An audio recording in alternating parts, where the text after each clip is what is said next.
नमस्कार, India voice देख रहे हैं आप और मैं हूं आपके साथ सुचित्रा गुप्ता। आप देख रहे हैं इंडिया वॉइस की खास पेशकश देवभूमि समाचार। खबरों की शुरुआत करते हैं। सीएम पुष्कर सिंह धामी आज कर्णप्रयाग के दौरे पर रहे। इस दौरान सीएम धामी ने चमोली में ऋषिकेश कर्णप्रयाग रेल परियोजना से संबंधित कार्यों का स्थलीय निरीक्षण किया। साथ ही अधिकारियों से तमाम कार्यों की विस्तृत जानकारी भी ली और परियोजना से संबंधित और काम कर रहे अधिकारियों को जल्द से जल्द काम को पूरा करने के साथ साथ गुणवत्ता यानी कि क्वालिटी वर्क देने के लिए निर्देशित भी किया है।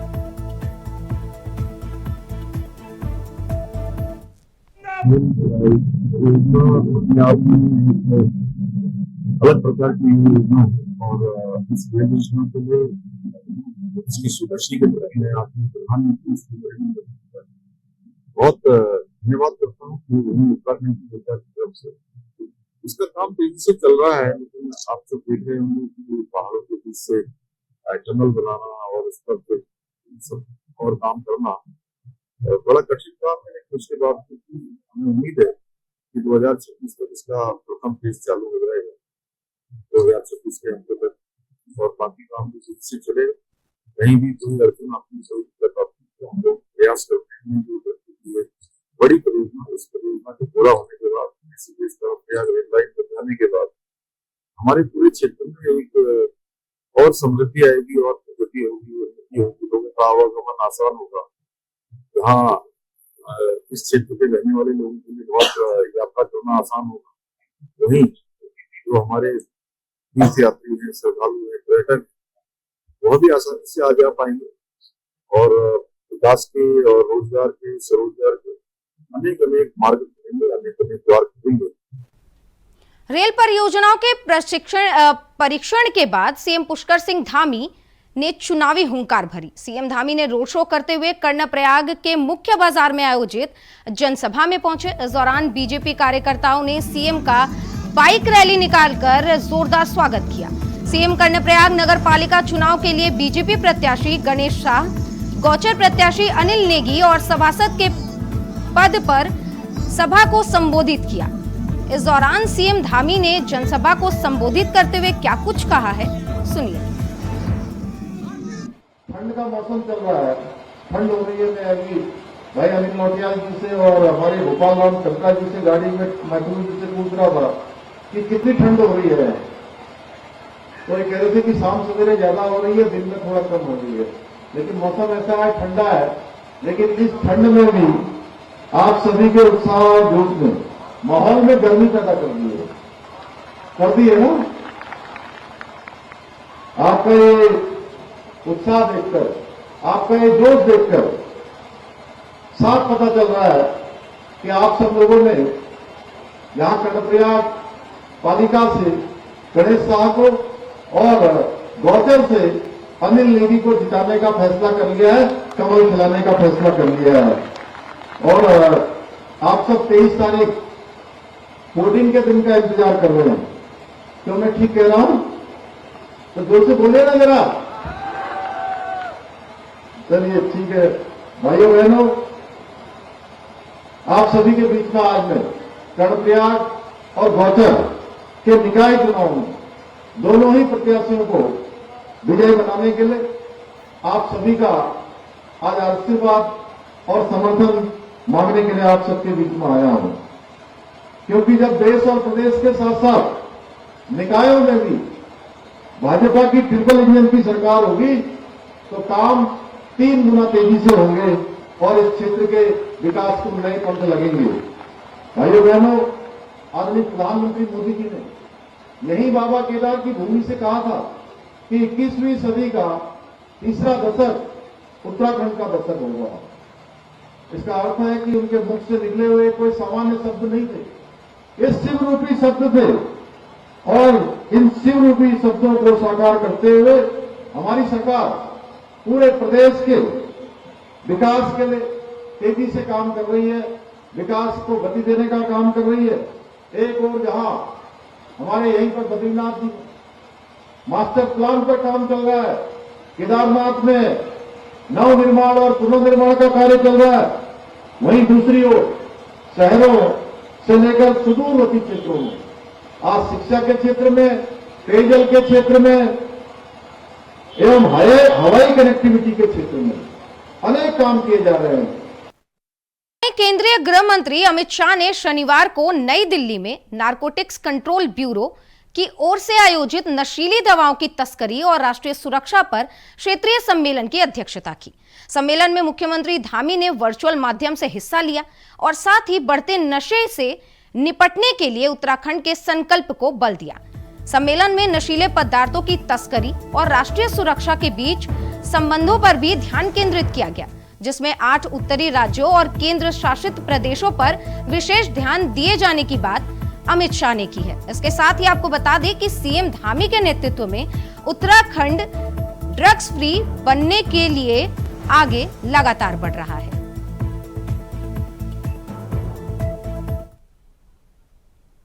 उत्तराखंड सरकार 12 जनवरी को प्रदेश में प्रवासी सम्मेलन आयोजित कर रही है। इस प्रवासी सम्मेलन में 17 देशों से 60 से ज्यादा लोग पहुंचने वाले हैं। प्रवासी सम्मेलन को लेकर उत्तराखंड के सूचना महानिदेशक बंसीधर तिवारी ने जानकारी दी कि 17 देशों के साथ ही ज्यादा लोग इस प्रवासी सम्मेलन में भाग लेंगे। उत्तराखंड के लोग अंतर्राष्ट्रीय स्तर पर अलग अलग सेक्टर में शानदार काम कर रहे हैं। उनके अनुभव कल आपको प्रदेश में देखने को मिलेंगे। इसके साथ ही सीएम धामी इस प्रवासी सम्मेलन का उद्घाटन भी करेंगे। इसके साथ ही सूचना महानिदेशक का कहना है कि प्रवासी सम्मेलन में आने वाले लोगों से प्रदेश में निवेश को प्रोत्साहित किया जाएगा और प्रदेश में रोजगार के अवसर भी बढ़ेंगे। कल मुख्य सचिव महोदय के अध्यक्षता में बैठक हुई थी और लगभग 70 देशों से लोग यहाँ पर आ रहे हैं और चूंकि पहली बार ये हो रहा है तो बड़े स्तर पर माननीय मुख्यमंत्री जी ने भी निर्देशित किया है कि इसका आयोजन जो है अच्छे तरीके से किया जाए, साथ ही साथ प्रदेश के विकास में कैसे जुड़ सकते हैं और सभी के अनुभव क्या है, जो सरकार की योजनाएं हैं उनको बताया जाए ताकि यहाँ पर जो योजनाएं चल रही है उनका भी लाभ ले सके और प्रदेश को भी उनके अनुभवों का लाभ मिल सके। देखिए हाल के समय में 30 से ज्यादा नई नीतियां बनाई गई हैं, उन नीतियों के बारे में बताया जाएगा। अलग अलग सेक्टर्स में जो थ्रस्ट सेक्टर है उनके बारे में बताया जाएगा ताकि अगर कोई यहाँ इच्छुक है तो निवेश भी कर सकता है, अपनी माटी से जुड़ भी सकता है। इसलिए पूरी तैयारी है कि जो भी योजनाएं हैं वो उनको। प्रवासी सम्मेलन की जो बात हो रही है वो निश्चित रूप से एप्रिसिएशन के लायक है। अगर ये कदम सरकार उठा रही है, लोग आएंगे और आके निश्चित रूप से जो उनका एक ओरिजिन है पहाड़ में, पहाड़ से जुड़ने की वो कोशिश करेंगे। जो भी मास आएगा, अभी जो आपने बताया कि बढ़ चढ़ के उसमें लोग आएंगे, अपनी हिस्सेदारी देंगे, तो जहां उत्तराखंड लाभान्वित होने वाला है, अगर उत्तराखंड को कुछ लाभ मिलने वाला है इस प्रवासी सम्मेलन से, तो निश्चित रूप से करण महाराज जी के नेतृत्व में कांग्रेस पार्टी इसको अप्रिशिएट करेगी, सराहना इसकी करेगी। लेकिन सरकार जो है वो कितनी संवेदनशील है। 7 वर्षों से शासित है आप लोग, भाजपा से मेरा प्रश्न है, इन 7 वर्षों में आपने जो है धरातल पे पर्वतीय क्षेत्र विकास शून्य की स्थिति में आप कितने प्रोग्राम अपने इंप्लीमेंटेशन की तरफ ले गए हैं धरातल पे, पहाड़ में। पारंपरिक खेती को क्या बढ़ावा दिया, विलेज टूरिज्म में क्या काम किया है, फिशरी में क्या किया, फ्लोरिकल्चर में क्या किया है, कुछ नहीं किया है। आप सिर्फ जो है आपके सगुफे होते हैं। आप निश्चित रूप से कहीं सिंसियर नहीं है, कहीं संवेदनशील नहीं है। जो मास वहां वास कर रहा है पहाड़ में, उसके प्रति सरकार पूरी तरह से कहीं उनमें इमोशंस और सेंटिमेंट्स को लिए हुए उस जनमानस के बीच में जाने की जो बात अगर कांग्रेस पार्टी रखती है, तो ये पार्टी जो है सरकार में इस समय जो शासित है भाजपा, ये दूर दूर तक ये लोग एसी में रहने वाले लोग, पहाड़ से उस जनमानस से इनको कोई लेना देना नहीं। ये पहले स्वयं में सिंसियर हो, सीरियस हो, वहां पहाड़ के प्रति जो जनमानस वास कर रहा है उसके प्रति वाकई ये सोच रखे कि उन तक विकास पहुंचे। हमारी अवधारणा क्या थी? निश्चित रूप से अगर हमने उत्तराखंड राज्य अगर अलग लिया, उसमें अवधारणा क्या थी? उसके मूल में अवधारणा ये थी कि आखिरी पायदान का जो ग्रामीण है उस तक अच्छी हेल्थ फैसिलिटीज पहुंचे। तो वहीं बीजेपी और कांग्रेस ने निकाय चुनाव में बगावत करने वाले नेताओं पर शुक्रवार को एक्शन शुरू कर दिया था। बीजेपी ने मेयर, पालिका अध्यक्ष और नगर पंचायत अध्यक्ष पदों के साथ ही पार्षद और सभासद पद पर बगावत कर चुनाव लड़ रहे 94 नेताओं को सस्पेंड कर दिया है। यहां तक कि 6 साल के लिए उनको पार्टी से बाहर कर दिया गया है। वहीं कांग्रेस ने भी कार्रवाई शुरू की। इस दौरान कांग्रेस ने 16 बागी नेताओं को सस्पेंड कर दिया। आपको बता दें कि बीजेपी ने पौड़ी के पूर्व जिला पंचायत अध्यक्ष केसर सिंह नेगी, उनकी पत्नी और जिला पंचायत सदस्य हिमानी नेगी, पौड़ी के जिला उपाध्यक्ष लखपत भंडारी, श्रीनगर में मेयर का चुनाव लड़ रही आरती भंडारी, उत्तरकाशी के पूर्व पालिका अध्यक्ष भूपेंद्र सिंह चौहान समेत 94 नेताओं का नाम इस लिस्ट में शामिल है। इसमें से 18 विभिन्न निकायों में मेयर, अध्यक्ष के पद पर ताल ठोक रहे हैं। जी हां, पार्टी से निकलकर ये निर्दलीय ही चुनाव में अब ताल ठोकने वाले हैं। निकाय चुनाव के बीच सियासी दलों के लिए सिरदर्द बने बागी प्रत्याशियों पर अब अनुशासन का चाबुक चलना शुरू हो चुका है। बीजेपी हो या कांग्रेस, दोनों ही दलों ने ऐसे बागी प्रत्याशियों को पार्टी से बाहर का रास्ता दिखाना शुरू कर दिया है, जिन्होंने अधिकृत प्रत्याशी के खिलाफ चुनाव लड़ने का काम यहाँ पर किया है। इस बार पार्टी ने साफ तौर पर कहा है कि जो अनुशासन में नहीं रहेगा उसे बाहर का रास्ता दिखाने का काम यहाँ पर कर दिया जाएगा। लगातार उसी दिशा में दोनों दल आगे बढ़ रहे हैं। बीजेपी ने अब तक 94 ऐसे बागी प्रत्याशियों को या ऐसे नेताओं को जो पार्टी विरोधी का कार्य कर रहे हैं उनको बाहर का रास्ता दिखा दिया है। इसके अलावा कांग्रेस की तरफ से भी 16 ऐसे नेताओं की सूची सामने आई है, जिनके ऊपर अनुशासन का डंडा चल चुका है और 6 साल के लिए पार्टी से निष्कासित हो चुके हैं। कांग्रेस की तरफ से पार्टी के जो विधायक है, पिथौरागढ़ से जो विधायक है मनोज महर, उनके खिलाफ पार्टी हाईकमान से मांग की गई है कि उनके खिलाफ अनुशासनात्मक कार्रवाई करे, क्योंकि उनके द्वारा भी अधिकृत प्रत्याशी के खिलाफ जाने का काम किया गया है। तो ये समझा जा सकता है कि निकाय चुनाव में सियासी दल अब चुनाव प्रचार तो तेज कर ही रहे, साथ ही जो बागी प्रत्याशियों की जो टेंशन थी उसे भी खत्म करने का काम कर रहे हैं, ताकि चुनाव को तेज गति से आगे बढ़ाया जा सके और बड़ी जीत के साथ जीता जा सके। कैमरामैन के साथ अभय पेंटुरा, इंडिया वाइज दिखा दो। ऐसी ही निष्कासन की खबर पौड़ी से भी आई, जहां नगर पालिका चुनाव में बीजेपी के अधिकृत प्रत्याशी के खिलाफ बगावत कर चुनावी मैदान में उतरे 9 बागियों को भाजपा ने प्रदेश संगठन से 6 साल के लिए सस्पेंड कर दिया। बता दें कि इसमें अध्यक्ष पद प्रत्याशी से लेकर वार्ड सभासद के निर्दलीय प्रत्याशी शामिल हैं। वहीं इस मामले को लेकर बीजेपी के कार्यकारी जिलाध्यक्ष कमल किशोर ने बताया कि सूची में बीरा भंडारी, कुसुम चमोली और प्रियंका पंत थपलियान ने भाजपा से बगावत कर अध्यक्ष पद पर अपना निर्दलीय नामांकन किया है। वहीं केशर सिंह नेगी को भी पार्टी से पहले निष्कासित किया जा चुका है।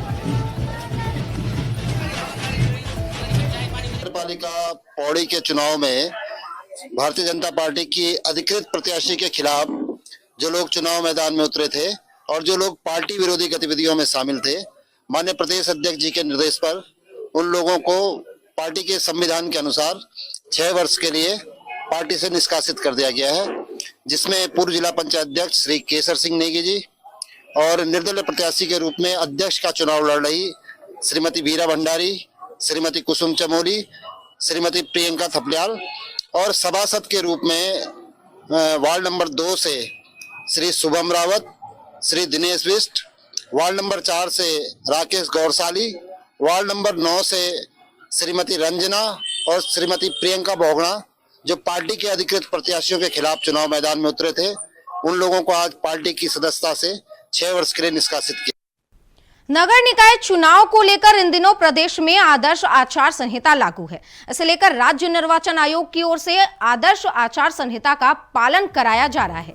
सभी संबंधित विभागों, अधिकारियों और राजनीतिक दलों, साथ ही साथ जनप्रतिनिधियों को भी आचार संहिता का पालन करने का निर्देश दिया गया है। राज्य निर्वाचन आयोग के सचिव राहुल कुमार गोयल ने बताया कि जिला प्रशासन, पुलिस और आबकारी विभाग की ओर से लगातार निकाय चुनाव को लेकर चेकिंग अभियान चलाया जा रहा है। अभी तक 54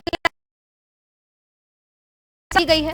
इसके साथ ही 9 करोड़ से अधिक की नारकोटिक्स भी पकड़ी गई है। राज्य निर्वाचन आयोग ने यह भी बताया कि प्रत्याशियों के खर्च की पूरी जानकारी के लिए भी अधिकारियों की ड्यूटी लगाई गई है।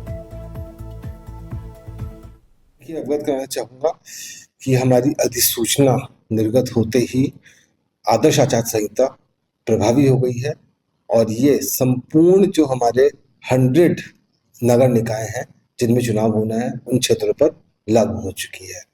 इससे संबंधित जो हमारे दिशा निर्देश हैं, क्या करना है क्या नहीं करना है, उसकी जो है बुकलेट सभी संबंधितों को, राजनीतिक दलों को और जिलों को, अधिकारियों को, शासन को सभी को उपलब्ध करवा दी गई है और इससे संबंधित विभिन्न पत्रों के माध्यम से भी जो है निर्देश निर्गत किए गए हैं। इसके प्रभावी जो है मॉनिटरिंग के लिए जो है टीमों का गठन किया गया है डिस्ट्रिक्ट लेवल पर। इसमें आबकारी, प्रशासन और पुलिस विभाग के जो टीमें हैं वो बहुत ही एक्टिवली काम कर रही हैं। और अगर मैं आपको अभी तक के अद्यतन डाटा की बात करूं तो जो डाटा हमारे यहाँ कंपाइल अप हुआ है उसके अनुसार अभी जो है 54 लाख प्लस वैल्यू की जो है अवैध शराब लिकर जो है अभी तक जब्ती की जा चुकी है। ये कार्रवाई जो है पुलिस एवं एक्साइज दोनों के द्वारा की गई है। उनके पृथक आंकड़े भी हमारे पास मौजूद हैं। और अगर मैं नारकोटिक्स की बात करूं तो नारकोटिक्स का डाटा जो है आपका 9 करोड़ प्लस का है। तो इतनी जो है अवैध नारकोटिक्स जो है ये अभी तक पुलिस द्वारा सीजर जब्ती की कार्रवाई की जा चुकी है। तो इस प्रकार जो है काफी मुस्तैदी से हमारी टीमें काम कर रही हैं। वक्त तो चला एक छोटे से ब्रेक का, जल्द लौटते हैं। ब्रेक के बाद देवभूमि समाचार में आप सभी का एक बार फिर से स्वागत है। खबरों की ओर रुख करेंगे। खबर देहरादून से है, जहां सर्दियां आते ही बिजली की कटौती बड़े पैमाने पर होने लगती है, क्योंकि सर्दियों में बिजली की आपूर्ति सबसे बड़ी चुनौती है। लेकिन उत्तराखंड में इस बार ऊर्जा विभाग को इस मामले में राहत है। बता दें कि ऊर्जा सचिव डॉक्टर मीनाक्षी सुंदर ने बताया कि पिछले 3 साल में सर्दियों के वक्त बिजली की आपूर्ति सबसे ज्यादा प्रभावित होती है, क्योंकि इस दौरान सबसे ज्यादा बिजली की खपत होती है। लेकिन उत्तराखंड में इस बार अभी तक विद्युत आपूर्ति में दिक्कत नहीं है। बिजली की कटौती में ये सबसे बड़ी राहत मिली है, जिसके बारे में मीनाक्षी सुंदरम ने जानकारी दी है।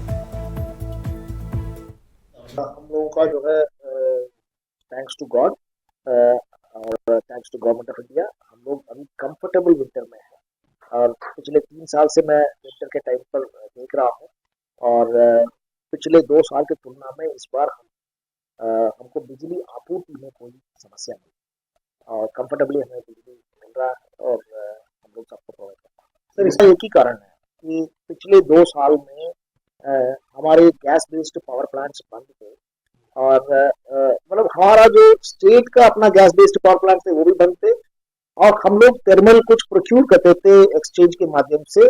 वहां भी थर्मल का जनरेशन बहुत नीचे चला गया था जब से रशिया यूक्रेन वॉर हुआ था। उसके बाद से गैस की सप्लाई चेन बहुत बुरी तरीके से प्रभावित हुई थी और उसके चलते ये प्रॉब्लम खड़ी हुई थी। अब उसको काफी हद तक भारत सरकार ने और ONGC और ऑयल इंडिया लिमिटेड ने गैस इंपोर्ट करके रेक्टिफाई। अगली खबर पिथौरागढ़ से है, जहां खेल मंत्री रेखा आर्या ने हरि सिंह थापा स्पोर्ट्स कॉलेज में बहुउद्देशीय हॉल का लोकार्पण किया। लोकार्पण करते हुए खेल मंत्री रेखा आर्या ने कहा कि पिथौरागढ़ जनपद में पहले भी अंतर्राष्ट्रीय स्तर पर कई बॉक्सर दिए हैं और अब मुझे उम्मीद है कि पिथौरागढ़ बॉक्सरों की नर्सरी बनकर उभरेगा। पिथौरागढ़ पहुंची रेल मंत्री रेखा आर्या ने सबसे पहले पूजन करके बहुउद्देशीय क्रीड़ा हॉल यानी कि स्पोर्ट्स हॉल का लोकार्पण किया। खिलाड़ियों को संबोधित करते हुए उन्होंने कहा कि अब खेलों और खिलाड़ियों का योग आ गया है और मुख्यमंत्री पुष्कर सिंह धामी के नेतृत्व में हमने ऐसी व्यवस्थाएं कर दी हैं कि अगर आप खेल में अच्छा प्रदर्शन करते हैं तो आपको अपने करियर की चिंता करने की कोई जरूरत नहीं है। इसके साथ ही खेल मंत्री ने आगे कहा कि प्रधानमंत्री नरेंद्र मोदी के मार्गदर्शन में देश जल्द ही ओलंपिक का आयोजन की दावेदारी में जुटा हुआ है और ऐसे में पिथौरागढ़ के लिए राष्ट्रीय खेलों में बॉक्सिंग का इवेंट गौरव की बात है। आज बहुत ही खुशी का दिन है। आज हमारे पिथौरागढ़ के हमारे एथलीट अथवा अपने प्रदेश के एथलीट उनके लिए आज हम जहाँ जिस स्थान पर खड़े हैं ये पूरा वो क्षेत्र है या वो स्थान है जहाँ नेशनल गेम बॉक्सिंग का होने जा रहा है। तो मैं समझती हूँ कि आज जो उद्घाटन करते हुए आज ये उनको समर्पित कर दिया गया है और पिथौरागढ़ के लिए जो कि हमारा पहाड़ी जनपद है यहाँ पे बॉक्सिंग माननीय मुख्यमंत्री जी के सतत प्रयासों से यहाँ पर बॉक्सिंग हो पाना संभव हो पाया है। इसकी भी मैं पिथौरागढ़ वालों को बहुत शुभकामनाएं देती हूँ और भविष्य में भी चूंकि पिथौरागढ़ में बॉक्सिंग को लेकर बड़ा रुझान है, हमारे एथलीट में उसको लेकर बहुत ज्यादा उनके पूर्व में भी अचीवमेंट्स रहे हैं और लगातार वो बेहतर प्रैक्टिस करते हुए जो है मेडल लेते आए हैं। तो मैं समझती हूँ कि यहाँ पर बहुत अच्छे बॉक्सर निकलेंगे और उत्तराखंड ये हमारा पिथौरागढ़ से जो है निश्चित रूप से बॉक्सिंग के क्षेत्र में और अच्छे प्लेयर्स हमारे को भविष्य में मिलते रहेंगे। ये अपने आप में प्रैक्टिस के अलावा इवेंट के लिए जो है अभी ये हमारा पिथौरागढ़ जो है जाना जाएगा। तो मैं पिथौरागढ़ वालों को बहुत शुभकामनाएं देती हूँ, सभी एथलीटों को बहुत शुभकामनाएं। प्रधानमंत्री नरेंद्र मोदी के मार्गदर्शन और सीएम धामी के नेतृत्व में उत्तराखंड में जल्द ही यूसीसी लागू होने वाला है। वहीं इसे लेकर शहरी विकास मंत्री प्रेमचंद्र ने कहा कि समान नागरिक संहिता को लेकर लगभग सभी औपचारिकताएं यानी कि तैयारियां जो भी हैं वो पूरी की जा चुकी हैं और जल्द ही यानी कि जनवरी के अंत तक तारीख का ऐलान भी कर दिया जाएगा। साथ ही ये भी कहा कि उत्तराखंड यूसीसी लागू करने वाला पहला राज्य बनकर उभरेगा, जिसकी वजह से पूरे देश में इसकी चर्चा हो रही है। वहीं इस विषय पर गृह मंत्री अमित शाह ने भी लोकसभा के सदन में यूसीसी को लेकर उत्तराखंड की सराहना की थी। इस बात का गौरव अर्जित करने वाले हैं कि यूसीसी के लिए हमारा प्रदेश एक पहला प्रदेश होगा कि देश भर में जो यूसीसी ला के आज अपना एक कीर्तिमान स्थापित करने जा रहा है। और आप ये भी जानते हैं कि जब लोकसभा में बहस चल रही थी तो माननीय गृह मंत्री आदरणीय अमित शाह जी ने भी उत्तराखंड के यूसीसी के बारे में उस लोकसभा के पटल में हम सबको सराहा। तो हम लोग जिस प्रकार से माननीय मुख्यमंत्री जी लगातार बात कह रहे हैं कि जनवरी में कभी भी यूसीसी लागू किया जा सकता है, उनकी तमाम औपचारिकताएं पूरी हो गई हैं, प्रशिक्षण का भी लगभग काम पूरा हो गया है। तो किसी भी क्षण किसी भी दिन उपयुक्त समय को देखते हुए और ये यूसीसी उत्तराखंड में लागू होने जा रहा है। तो इसी के साथ देवभूमि समाचार में आज के लिए बस इतना ही। देश और दुनिया की तमाम खबरों के लिए आप बने रहिए इंडिया वॉइस के साथ। नमस्कार।